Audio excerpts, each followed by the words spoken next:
Bonjour tout le monde et bienvenue dans cette nouvelle vidéo. Aujourd'hui on va s'intéresser à un nouvel appareil photo. J'ai déjà fait quand même pas mal de vidéos sur des appareils photo, j'en ai fait 6. Je pense que d'ailleurs je vais vous faire une petite playlist comme ça qui regroupe toutes les vidéos que j'ai fait sur les appareils photo que j'utilise en argentique. Aujourd'hui c'est pas le mien, on me l'a prêté, c'est Thierry qui me l'a prêté. C'est le Mamiya RB67. C'est un moyen format, un petit peu comme mon Mamiya 7, mais quand même en plus gros, plus conséquent, plus balèze, tout mécanique. Il n'y a aucune électronique dans cet appareil photo. Mais c'est ça qui est intéressant et c'est ça que j'ai voulu tester un petit peu, voir la différence avec le Mamiya 7 que j'utilise moi habituellement. C'est un 120 mm. Et un 120 mm, moi c'est ce que je préfère quasiment aujourd'hui utiliser. Enfin suivant le contexte, pour faire des portraits par exemple, ou du paysage, etc. Le Mamiya RB67, il a commencé sa fabrication dans les années 70 avec son successeur qui sera le Mamiya RZ67 qui du coup lui sera beaucoup plus électronique. J'aimerais bien le tester un jour aussi d'ailleurs. Pour cette vidéo, j'ai fait une pellicule que j'ai fait un petit peu à la maison avec des potes et en allant faire un tour un petit peu dans le quartier. Alors ma première pellicule, j'ai utilisé une Portra 800 parce que déjà il faisait pas très beau dans cette période-là.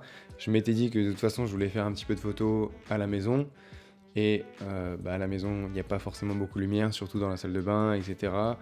Et donc je me suis dit je vais peut-être mettre une Portra 800. Moi j'adore la Portra 800, j'en fais de plus en plus. Moi pour ma première pellicule je suis resté donc à la maison avec une visée par le haut dans le miroir de ma salle de bain.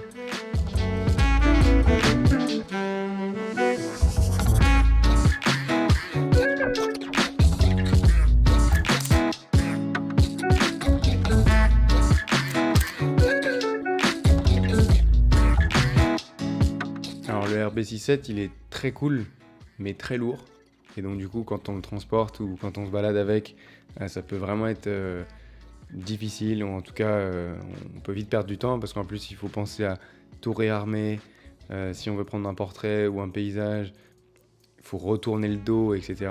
Alors Mamiya RB67 il est composé de plusieurs parties. Donc, vous avez l'objectif, d'ailleurs il y a plein d'objectifs qui existent pour le RB67. Vous avez le corps de l'appareil photo et ensuite le dos, là où va se charger la pellicule, qui est d'ailleurs pas très facile la première fois, mais on y arrive avec quelques petits entraînements.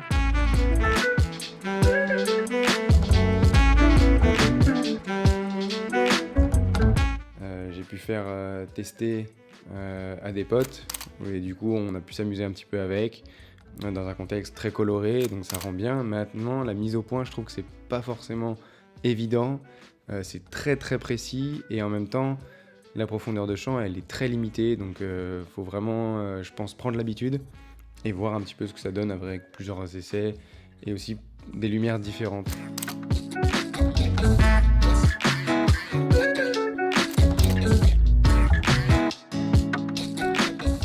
Voir comment ça passe parce que du coup j'ai remarqué en extérieur j'ai mieux réussi, par exemple avec les voitures, peut-être que j'ai plus l'habitude.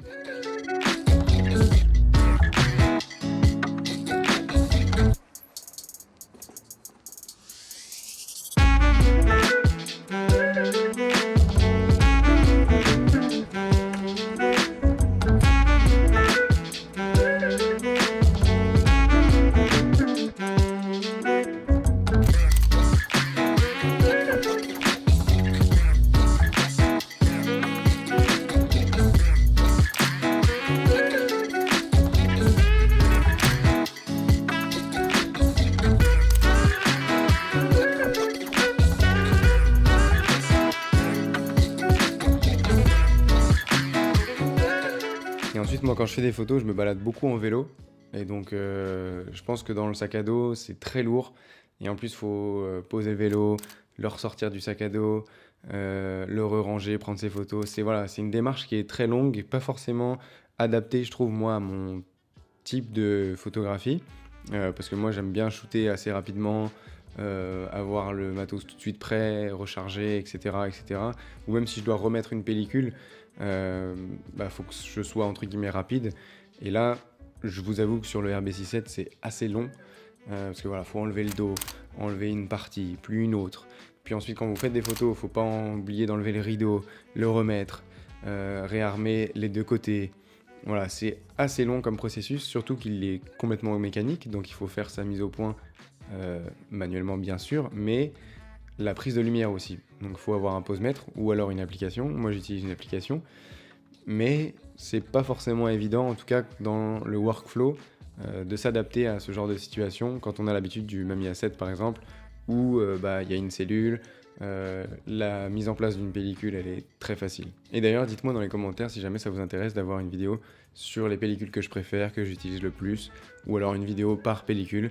Je ne sais pas, libre à vous de choisir. En résumé, ce Mamiya RB67, je l'adore, mais je trouve que c'est vraiment un appareil professionnel, certes, mais à utiliser dans certaines situations comme studio par exemple. Après, j'adore son côté full mécanique. Ça c'est top parce que du coup il n'y a pas d'électronique, il n'y a pas forcément de bug. S'il y a un bug, c'est nous et c'est de notre faute. Ça veut dire qu'on a raté un truc. Et donc ça c'est plutôt agréable. On sent que c'est de la bonne qualité, c'est du très très bon matos. Et ça c'est très agréable, les boutons, la mécanique, ça a un bruit, c'est magique, hein. Même quand vous déclenchez, ça fait un bruit incroyable. C'est aussi pour ça qu'on fait de l'argentique d'ailleurs, je pense. En tout cas moi ça en fait partie. C'est pour les sons quand je déclenche, mais aussi le côté palpable entre guillemets de la photo avec les pellicules, l'appareil, la mécanique, tout ça c'est agréable. Donc moi je vous conseille le Mamiya RB67 que si vous faites des portraits mais plutôt studio, ou si vous aimez prendre plus de temps avec un trépied, etc. pour faire des photos. J'espère que cette vidéo vous a plu. En tout cas, moi ça a été un petit challenge de la faire parce que je savais pas trop dans quelle direction aller, et puis je me suis dit bah tiens je vais mettre une pellicule tout simplement, et puis on verra ce que ça donne. Donc j'ai mis une portrait à 800 et je suis parti faire des photos. Il y a plein de vidéos qui existent déjà sur YouTube avec le Mamiya RB67. D'ailleurs comment charger une pellicule, ça peut être intéressant. Mais aussi des informations plus techniques.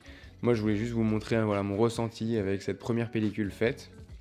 J'en referai peut-être une autre un peu plus longue et plus poussée avec plusieurs pellicules différentes. Peut-être en studio aussi, ça peut être intéressant de voir un peu son rendu en studio avec trépied, lumière, etc. Dites-moi en commentaire ce que vous avez envie de voir sur cette chaîne, les prochaines vidéos. J'ai déjà encore peut-être 2 vidéos qui arrivent, qui sont dans le four. J'espère que ça vous a plu, n'hésitez pas à mettre un petit like, un partage c'est encore mieux, à vous abonner c'est le top, on est bientôt aux 500 abonnés, et ça je vous remercie. Je vous souhaite une très bonne journée, ou bonne soirée, ça dépend quand est-ce que vous regardez la vidéo, et on se dit à très vite, ciao.